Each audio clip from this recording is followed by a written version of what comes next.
ペイントとペイントで遊んでいます。私たちが自分の罪を告白するなら、神は忠実で正しい方なので、私たちのすべての罪を許し、すべての悪から私たちを清めてくださいます。1ヨハネ1章9節。主イエス・キリストの親愛なる友人たち、あなたたちに平安がありますように。私はヨハネの感受性に驚かされます。もし私たちが罪を犯していないというなら、私たちは自分自身を欺いていることになります。1ヨハネ1章8節。しかし、神を称えましょう。もし誰かが罪を犯したとしても、私たちには父との仲裁者がいます。つまり、義なるイエス・キリスト、ヨハネ第1、2章1節。私たちが自分の罪を告白するとき、イエスは御父の前で私たちの仲介者となってくださいます。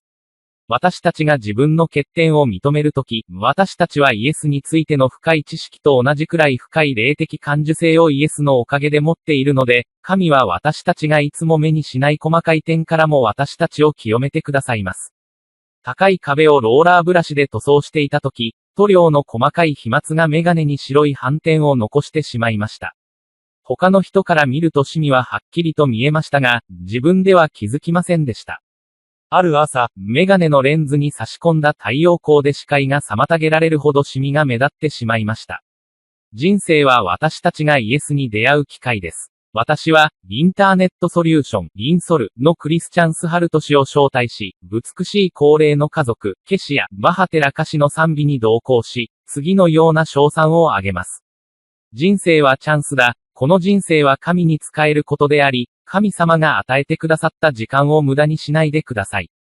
この人生は一時的なものであり、ああ神よ、私の命を使ってください。私が強い限り、再び強くなる時が来たら、この人生は祝福になりました。私たちの道徳の小さな欠陥についても同様です。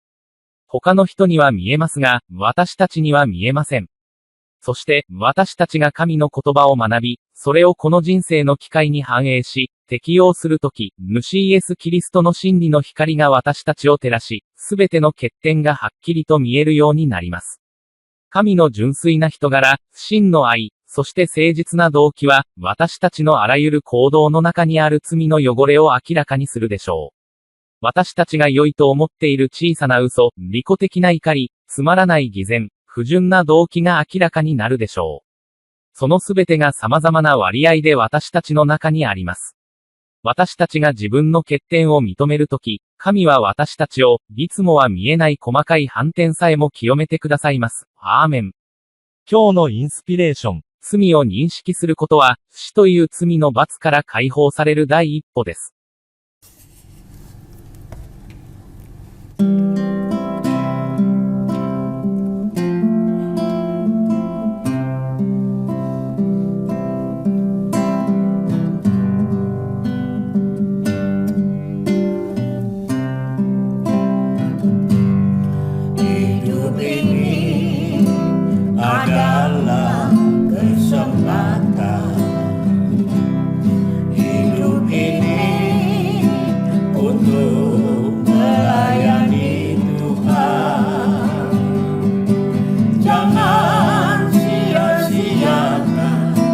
Waktu yang Tuhan